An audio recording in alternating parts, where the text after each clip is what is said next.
Hey guys, welcome back to the channel. Today I have a new watch with me. It's actually a Seiko watch. It's actually a watch that has been reviewed by a lot of people.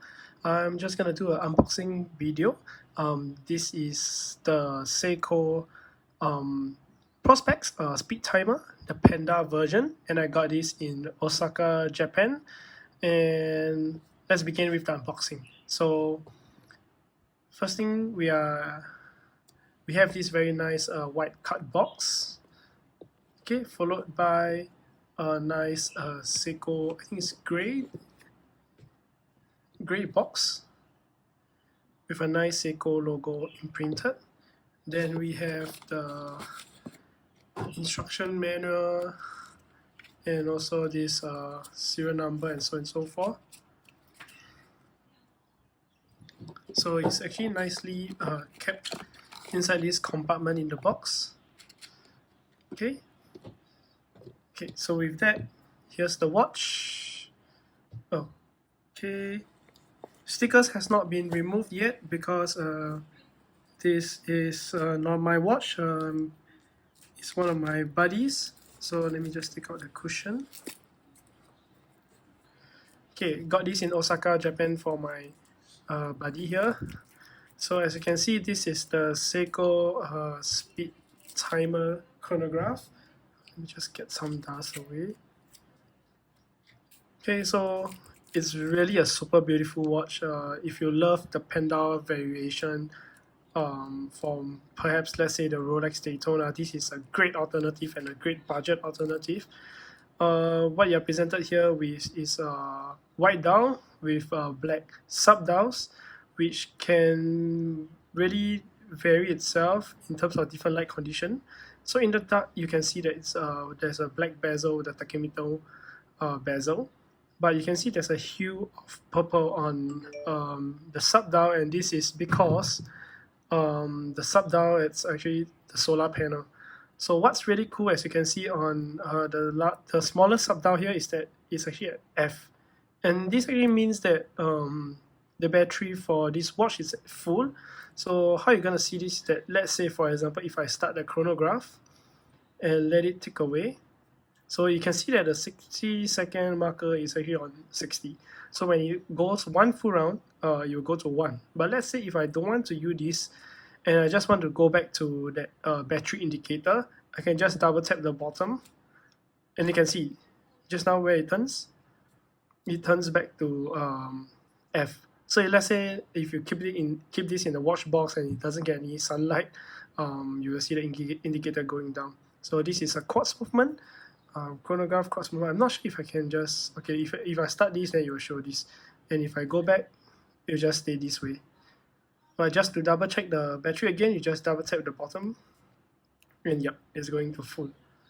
So with that, this is a very, very beautiful watch. I think for the price point and for the looks of it, you really get quite a value for money, Seiko, as they always do for their watches.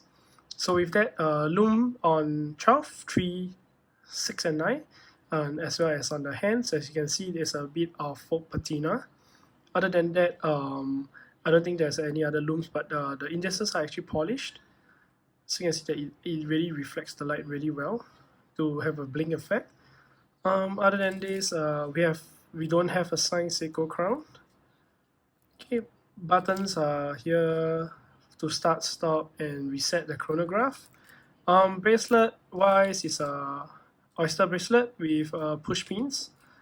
I think the claps, it's also fairly basic. I think it's a mil claps, but there's not much micro adjustment with just only 2 micro adjustments. So hopefully, my buddy can get a good fit with the amount of links here. So this has not been resized. This is totally brand new, and I think for this piece, let me see if I can open this up so that I can fit this on my 7-inch wrist.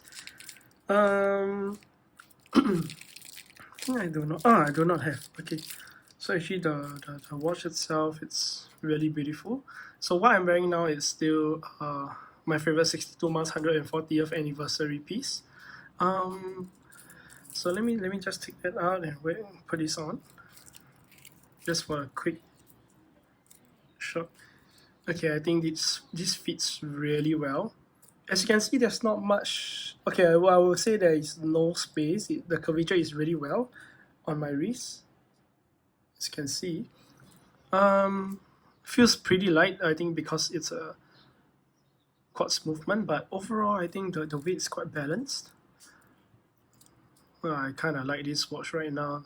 Maybe I have regretted not getting it back then, but other than that, I think this is a beautiful watch. I think anyone with a liking for chronograph, especially Panda dial chronograph, could reconsider this Seiko watch.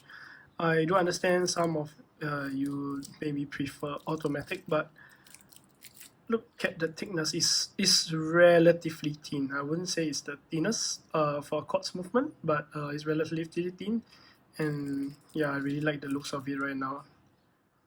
So yep, that's about it. I just want to show you guys an unboxing video of this watch that I have recently purchased back in Osaka, Japan. Got this because my buddy of mine really wanted this piece, and it was quite expensive right here in Singapore. There's I think some premium.